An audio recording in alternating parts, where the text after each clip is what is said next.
Olá pessoal, tudo bem? Hoje nós teremos uma aula que irá dar sequência ao que nós já estávamos estudando sobre hereditariedade. E dessa vez nós vamos falar um pouquinho sobre alelos múltiplos. E para isso eu resolvi usar o exemplo do sistema ABO, que são os tipos sanguíneos. E aí dessa forma nós vamos aprender dois assuntos ao mesmo tempo, tá bom? Então, essa aula hoje é uma complementação do assunto sobre hereditariedade, que também trabalha ali com as questões relacionadas à primeira lei de Mendel, mas agora de uma outra forma, com outro exemplo aí para que vocês possam entender mais alguns conceitos, tá bom? Bom, primeiro nós vamos falar um pouquinho sobre os tipos sanguíneos e é muito difícil falar dos tipos sanguíneos sem falar um pouquinho sobre o sangue. Sangue esse que é um elemento fundamental no nosso corpo porque transporta diversas substâncias e está presente por todo o nosso corpo. O sangue faz parte do nosso sistema circulatório, do nosso sistema imunológico. Sabemos que ele é bombeado pelo nosso coração e circula pelos nossos vasos sanguíneos, artérias e veias por todo o nosso corpo, né? Bom, uma das coisas importantes é nós sabermos que o sangue das pessoas pode ser feita uma transfusão, por exemplo, de sangue para outra pessoa, né? Mas para isso tem que se observar alguns detalhes, que nós vamos falar hoje então, que são esses tipos sanguíneos. Existem alguns outros exemplos dentro de tipagem sanguínea, mas nós vamos falar especificamente sobre o sistema ABO, que também foi conhecido como sistema B0, tá bom? O sangue é um elemento líquido do nosso corpo, que nós temos uma quantidade aproximada de 5 a 6 litros, né? Circulando no nosso corpo, e ele efetua diversas funções dentro do nosso organismo. O sangue, muitas vezes as pessoas perguntam, professor, por que o sangue, dependendo das condições, é bem escuro ou às vezes um pouco mais claro? A diferença ali está no gás que o sangue está transportando, né? Nós temos o sangue arterial, que leva oxigênio, e o sangue venoso, que é o que traz o gás carbônico, que circula por nas nossas veias, né? Por isso ele acaba sendo um pouco mais escuro, vamos dizer assim, né? Bom, outra coisa interessante é que o nosso sangue ele é formado por uma parte líquida, que é chamado de plasma sanguíneo, de cor amarelado, e a outra parte é chamada de elementos figurados, que na verdade estão as nossas células, né? Os glóbulos brancos, os glóbulos vermelhos e as plaquetas. Então o sangue ele é formado por essas duas partes no nosso organismo. Então nós vamos falar um pouquinho então desse sangue tão importante dentro do nosso organismo. Os tipos de sangue são considerados 4, especificamente o sangue A, o sangue AB, o sangue B e o sangue O. Bom, como se chegou a essa descoberta? Desde, se não me engano, 1902, começou a ser feita a primeira transfusão de sangue. E era observado que algumas pessoas a transfusão de sangue acontecia tudo muito bem, de uma forma correta, e outros não dava certo essa transfusão de sangue. Então alguns cientistas já vinham estudando o que causava esse problema, e o austríaco Karl Landsteiner ele descobriu que os sangues eram diferenciados porque na sua célula, na hemácia, no glóbulo vermelho do sangue, eles continham antígenos que eram diferentes. Esse antígeno também é chamado de aglutinogênio, né? Eles eram diferentes, e é por isso que quando você pegava um sangue diferente para uma outra pessoa numa transfusão, percebia que esse sangue ele aglutinava, ou seja, ele começava a formar coágulos. Então alguma coisa acontecia que um sangue rejeitava o outro sangue que estava sendo colocado dentro do organismo ali numa transfusão. Então foi esse austríaco que acabou descobrindo esses antígenos e determinando assim que os sangues eram diferentes de acordo com esses antígenos.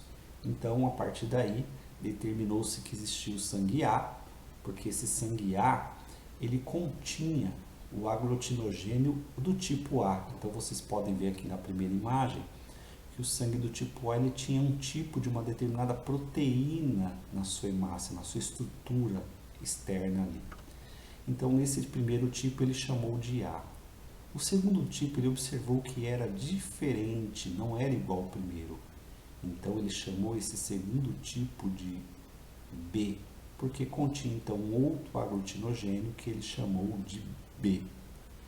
Verificou-se também que existia um tipo que continha tanto o aglutinogênio do tipo B quanto do tipo A. Tinha os dois tipos na sua superfície. Então, dessa forma, chamou esse tipo sanguíneo de sangue AB, porque tinha tanto o aglutinogênio A quanto o aglutinogênio B. E observou que o outro tipo sanguíneo não tinha nem o tipo A e nem o tipo B. Então, no início, esse sangue foi chamado de sangue zero. Então, no início, era para ser o sistema AB0. Mas até por ficar estranho, que tipo é o sangue A, B, AB, 0? Então, convencionou, achou melhor também colocar uma letra e aí usou-se então a letra O, porque ele não tem nenhum aglutinogênio, na verdade seria um zero ali, né? E aí observou que quando um sangue tem um aglutinogênio A, ele rejeitará um sangue do tipo B, porque ele vai criar como se fosse anticorpos, que é a glutinina nesse caso, chamada de anti-B. Então, quem tem o sangue A rejeitará o sangue B. Quem tem o sangue B vai rejeitar o sangue do tipo A. O AB, como ele tem os dois aglutinogênios, ele não desenvolve a glutinina. Então, ele não vai ter nenhuma rejeição. Então, ele pode receber sangue tanto do A quanto do B, né? E aí, o sangue O, como ele não tem nenhuma proteína aglutinogênio, ele faz o anticorpo, no caso, a glutinina, contra os dois, tanto contra o A quanto o B. Então, ele não pode receber nem do A e nem sangue do B. Então, dessa forma, o sangue O, ele só pode receber a doação de sangue de outro sangue tipo O. E olha que coisa engraçada, como ele é do sangue tipo O e não tem a proteína aglutinogênio, ele pode doar sangue para todos os outros. Então ele é chamado de doador universal, porque ele pode doar sangue para todos os outros, mas na hora de receber ele só pode receber de um outro sangue O. Já o AB, olha que coisa muito engraçada, o AB ele pode receber do A, pode receber do B, pode receber do O. Então, ele é o receptor universal, recebe de todos os outros, mas na hora de doar, ele só pode doar para o tipo AB, porque não é o único que não ia causar nenhum tipo de rejeição. Então, Karl Landsteiner fez essa descoberta muito importante. Mesmo assim, ainda tinha alguns outros problemas que aconteciam. Então, foi daí que, dos seus estudos que ainda continuaram, percebeu-se que existia alguma outra coisa. Então, Karl Landsteiner, junto com Alex Wiener, eles descobrem que existia uma outra proteína. Então, eles fizeram um trabalho ali entre 1937 e 1940, e esse trabalho eles realizaram com macacos. E eles usaram macacos da espécie Rhesus. Então eles perceberam que quando eles injetavam o sangue do macaco em cobaias, em coelhos, por exemplo, as cobaias produziam anticorpos que eles chamaram então de anti-RH. Então daí se determinou que alguns tinham e outros não. Então se determinou também o fator RH, negativo e positivo. Isso não significa que um seja melhor que o outro, tá? Mas é só que existia uma proteína que um rejeitava e outro não. E o nome RH é dado justamente para a espécie do macaco, que chama Rhesus, que começa com a letra RH, né, da palavra Rhesus aí. Então, convencionou-se chamar de positivo e negativo, de acordo com esse anticorpos que eram produzidos no sangue. Mas hoje, especificamente, nós vamos falar do sangue ABO, AB e O, sem se importar com a questão do fator RH, porque o exemplo que nós vamos dar é um exemplo na questão da genética, tá? Então, só queria chamar a atenção para vocês que existem, então, 4 tipos sanguíneos, tá bom? E aí tem uma tabelinha, que depois, se vocês puderem copiar essa tabelinha, para vocês é ótimo. Eu vou disponibilizar para vocês na plataforma também, e para vocês entenderem aí quem pode receber sangue de qual grupo e doar para qual grupo também, tá bom? Bom, dentro desse assunto, então, a gente vai entrar com outro assunto que são os alelos múltiplos ou polialelia.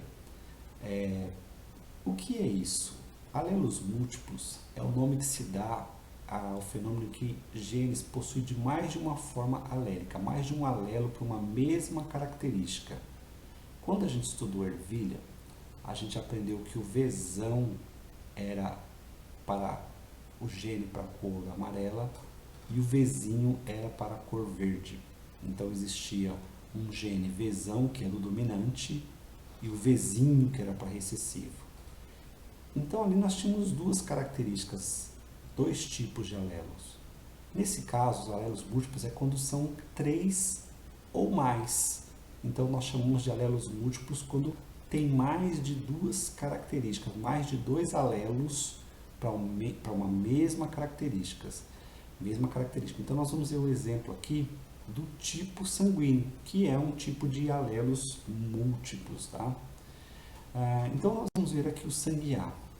Uma pessoa, para ser sangue A, ela recebe, como qualquer outro gene, um gene que vem do pai, um alelo do pai e um alelo da mãe. Então, para a pessoa ser do sangue A, ela pode ser homozigoto, ou seja, ter os dois genes iguais, IA e A. E por que, professor, I? Porque como tem mais de um, a gente usa uma letra. A letra I, no caso, muita gente que acha que é de indivíduo, não é de indivíduo. Como a gente trata de sistema imunológico, do sangue, de uma reação, então o I vem da palavra imunidade, tá? Então uma pessoa do sangue A, ela pode ter os genes iguais, ser IA, IA ou IA, Izinho. Por que Izinho? Izinho a gente vai ver que é daquele que não tem a proteína, nem A e nem B. Por isso é Izinho, que é o sangue O. Então lá embaixo nessa tabela, vocês observam que quem é do sangue O, para ser do sangue O, tem que ser Izinho, Izinho. Só tem esse jeito. Para nascer do sangue O, tem que ser homozigoto com 2 genes recessivo. Por isso a letra minúscula, Izinho, Izinho. O IB, o sangue B pode ser IB, IB, que significa o B ali do sangue B, ou ela pode ser IB, Izinho. E por que IB, Izinho? Porque o B, o Izão, o I dominante, domina ali sobre a letra minúscula, né? O Izinho, que é o gene recessivo. Olha só que coisa estranha no AB. O AB, ele é IA e B, e não tem letra minúscula, e são 2 letras maiúsculas.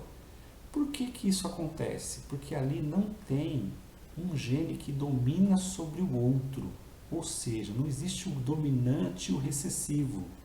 Nesse caso, a gente chama na genética isso de codominância, onde os 2 genes são os 2 como se fossem os 2, no caso, dominantes. Então, um não domina sobre o outro.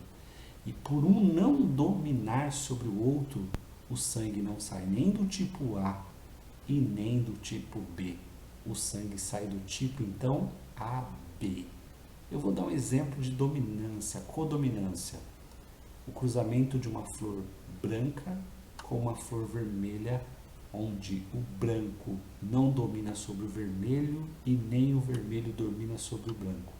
A partir daí nasce uma flor, então, rosa, da cor rosa, porque mistura o gene de um com o gene do outro, não tem dominância um sobre o outro e sai uma nova característica. Aqui é a mesma coisa.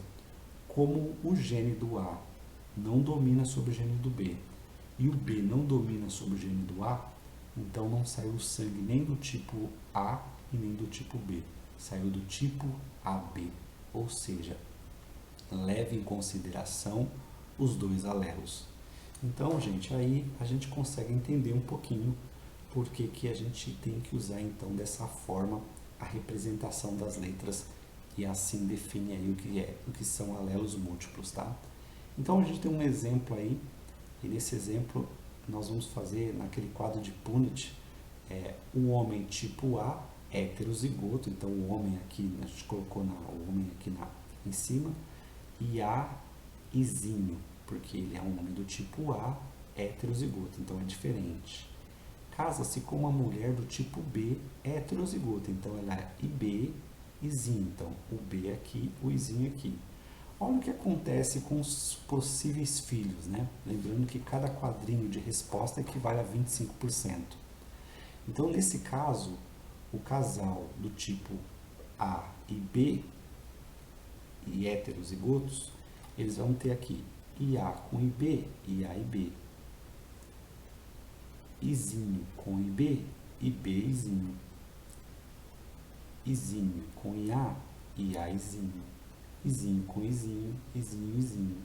Cada quadrinho representando 25%, esse casal teria 25% de ter chance de ter filho AB, 25% de chance de ter filho do grupo B, 25% do grupo A e 25% do grupo O. Esse genótipo de um casal faz com que eles possam ter filho dos 4 tipos sanguíneos. Daí a gente consegue entender bem a questão dos alelos múltiplos. Vamos ver um outro exemplo? Agora, estamos pegando aqui um homem do sangue tipo B, heterozigoto. Então, aqui é o símbolo para o homem, né? E a gente tem aqui, ó, ele é heterozigoto. Então, ele é isão B, izinho. Ok? Que esse izinho aqui ele recebeu ou do pai ou da mãe, e vice-versa, né? Que esse outro, tá? E a mulher, ela é do sangue AB. Então, ela é IA e B. Olha o que acontece quando a gente faz aí o possível cruzamento, né? Então, IA com IB, IA e B, IA com Izinho, IA izinho, IB com IB, IB e B, IB com Izinho, IB izinho. O que a gente tem de chance aqui? A gente tem 25% de chance de ter um filho sangue AB, 25% de chance de ter 25% de chance de ter uma criança de sangue A e, nesse caso, 50% de chance de ter uma criança de sangue B. Porque tanto IB com IB, que é dominante, quanto IB com Izinho, que tem um gene recessivo, mas como ele tem o B, que é dominante, nesse caso, sobre Izinho, ele vai ter aqui filhos do sangue B. Então, aqui nesse caso, esses dois de baixo é sangue do tipo B. Então, ele tem 50% de chance de ter filho de sangue B, 25% de ter AB e 25% de A. E não tem nenhuma chance, de ter filhos de sangue O. Nesse caso aqui, se esses pais fossem do sangue, desse sangue, e o filho surgisse de sangue O, era impossível. Então, ou aconteceu alguma coisa no relacionamento onde não é filho do homem, no caso, né? Ou uma troca, por exemplo, do bebê na maternidade. E aí tem um a ver com quem assistiu minha aula, quando eu contei a história no Meet lá, eu contei a história, né, de um colega, o que aconteceu, e aí vocês tiveram uma ideia aí dessa questão do exemplo do tipo sanguíneo, tá bom? Então a gente vê aqui nesse exercício, e essa aula de hoje, caso vocês não entendam alguma coisa, assista com calma, pode pesquisar alguma coisa aí na internet também que vocês queiram, mas o importante é que na próxima aula que nós vamos ter lá no Google Meet, vocês tirem as dúvidas, mas para isso vocês precisam assistir a videoaula para vocês já elaborarem alguns conceitos aí na cabeça de vocês, tá bom? Vamos ver mais um exemplo. Agora a gente tem uma mulher e um homem, os dois com sangue A heterozigoto. Então, olha só, os dois têm sangue A, só que os dois são heterozigoto. Então, os dois são IA, Iezão, né? A, Izinho. porque o outro é diferente. Então, é por isso que ele é heterozigoto, tá? E a mulher é a mesma coisa, tá? Então, quando a gente junta IA com IA, IA, IAzinho, IAzinho, Izinho com IA, IAzinho, e por último, Izinho com Izinho, Izinho, Izinho. O que nós temos de resposta aqui?